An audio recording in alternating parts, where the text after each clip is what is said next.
The Tap by Arthur Edwards Chapman. From Weird Tales, February 1924.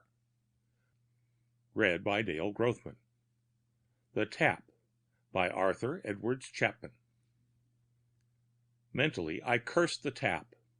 If I had risen once to turn it off, I had risen half a dozen times during the last quarter of an hour, and still the disconcerting drip, drip, drip continued. This was the first night in my new flat, and after Mrs. Biggs, who had come to do the cleaning and prepare my meals, had wished me good night, I had settled down to run off a short article which had been promised to deliver by morning. The words had flowed from my pen with scarcely an effort, and probably for this very reason the incident stands out in my memory more vividly than would otherwise have been the case. I recollect that I had paused in my writing to consider more deeply a certain point in my article. Glancing up at the clock, I had noticed the hands indicated 11:15, and as I looked up at my pen afresh, I heard that drip, drip, drip of the tap in the bathroom.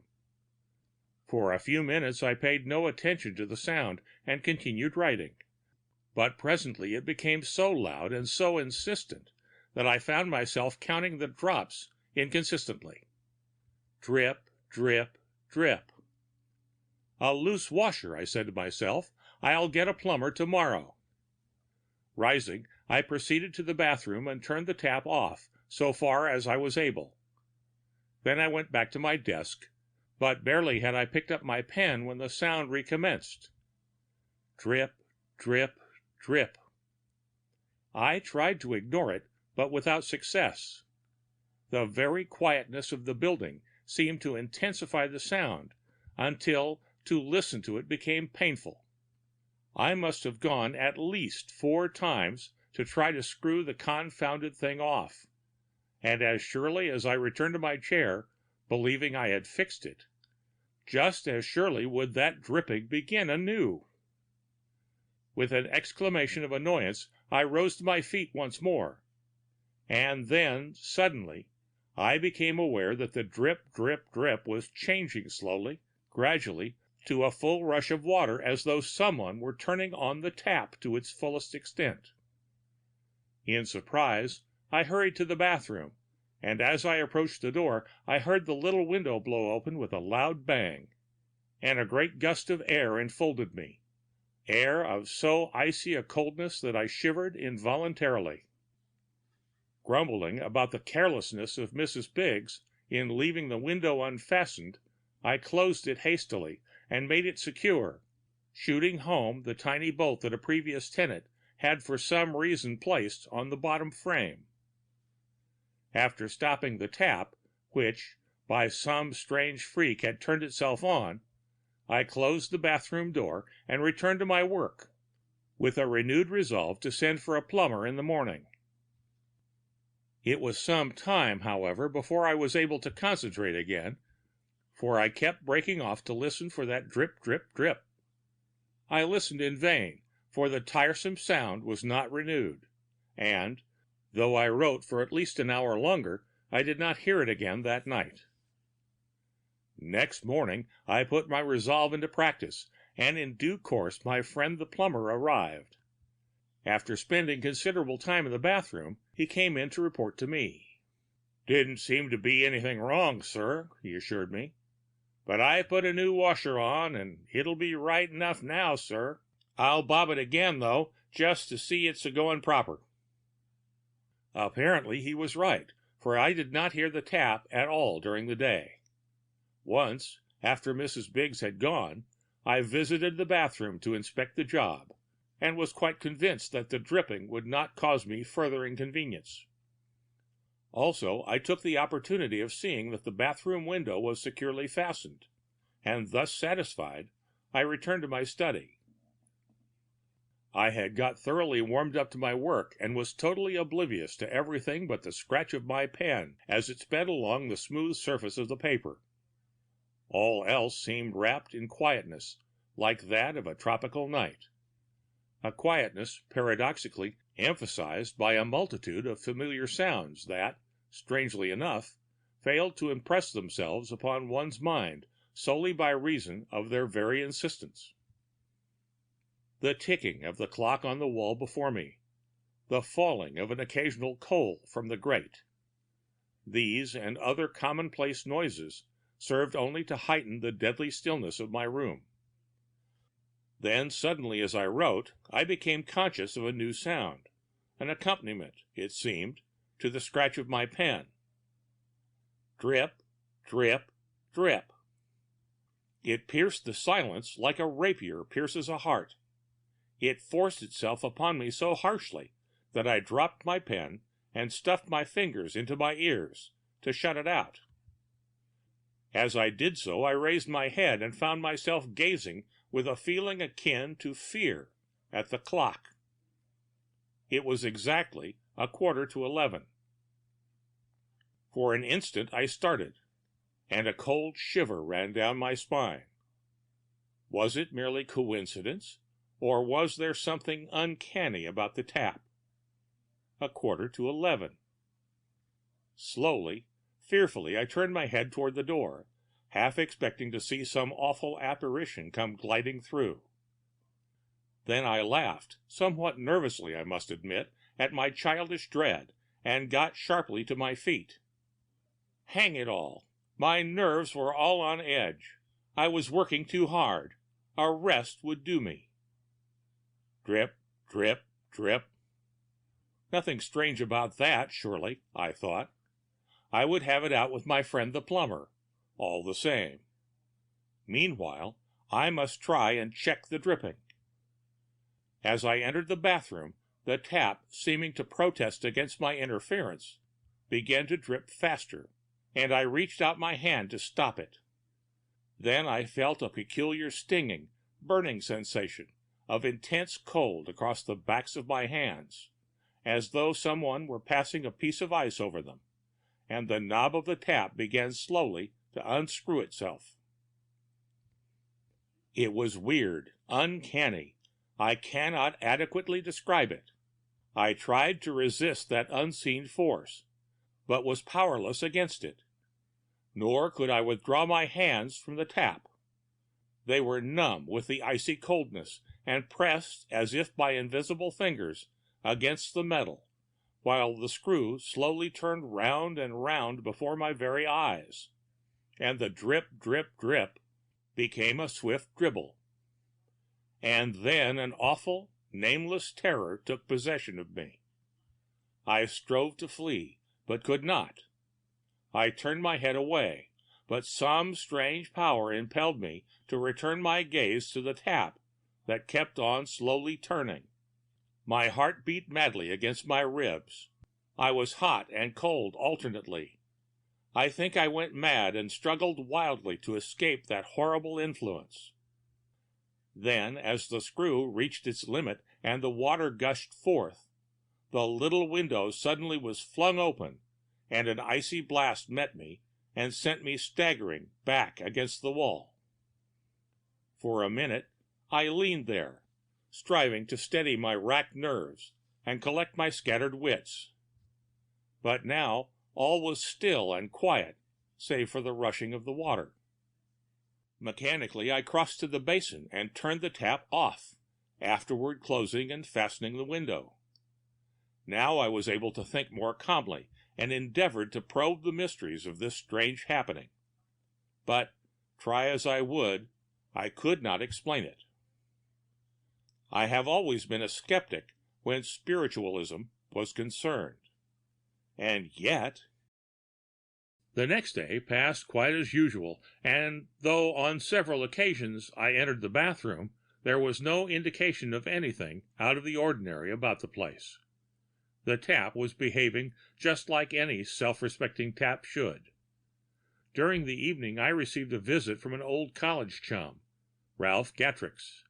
In the old days we had fought many a wordy battle on matters related to psychic research, but Gatrix was a keen student of the subject, whereas I, as I have intimated, was openly a scoffer.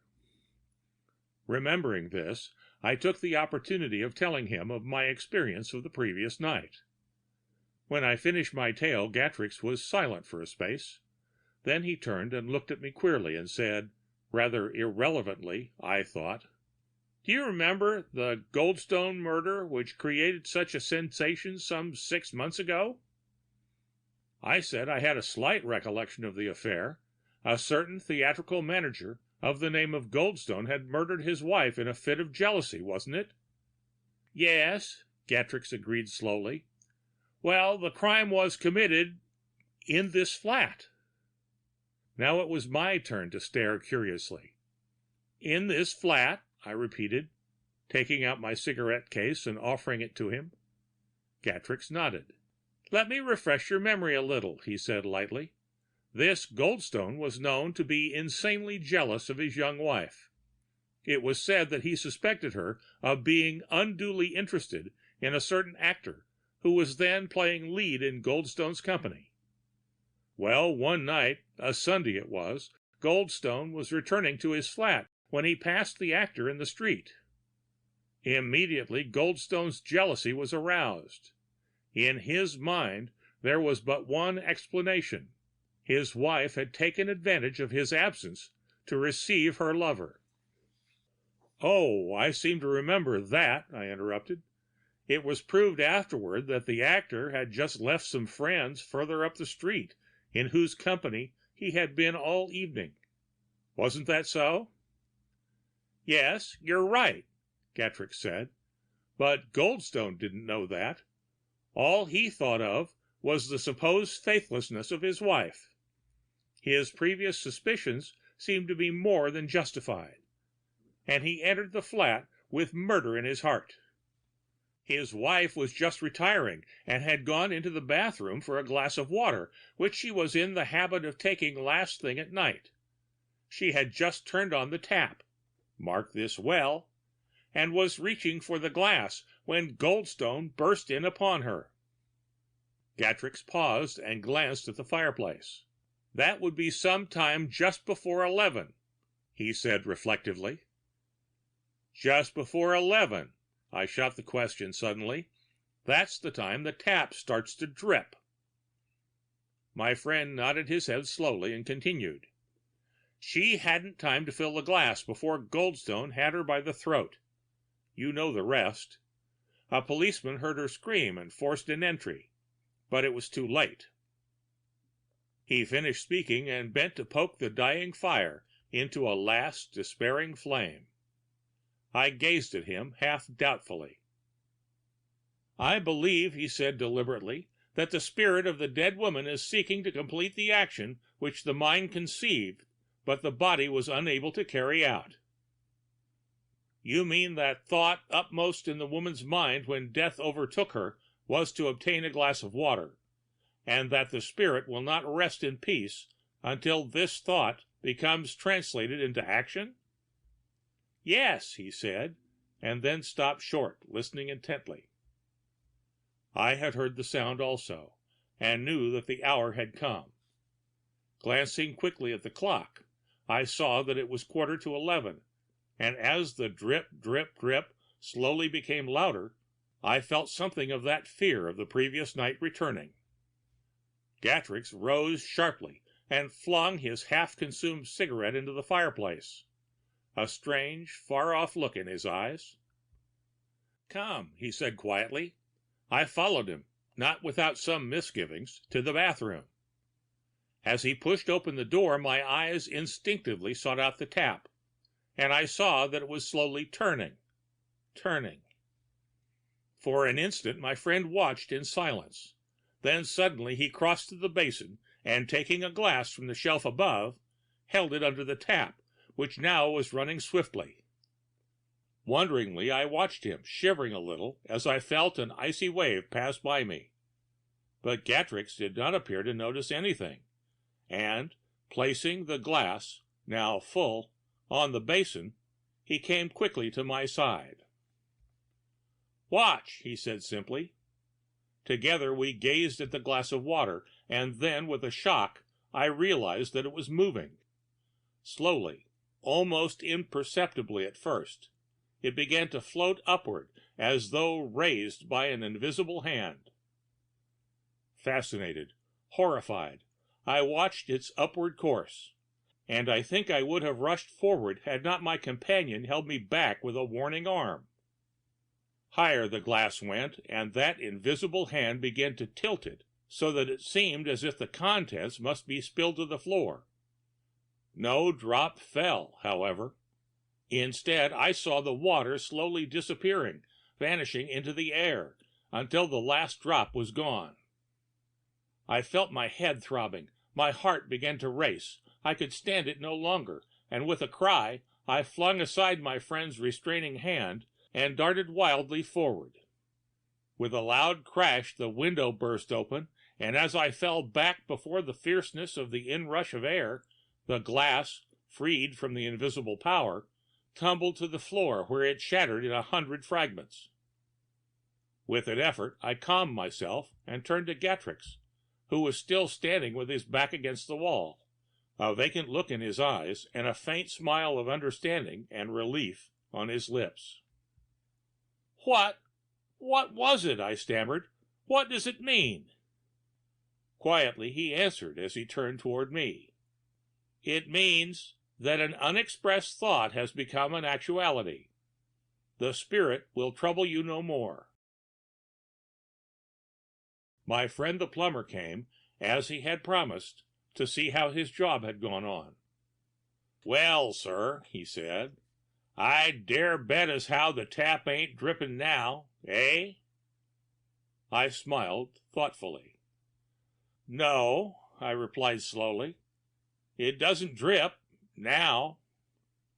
"I thought as how I'd fixed it," he exclaimed with professional pride.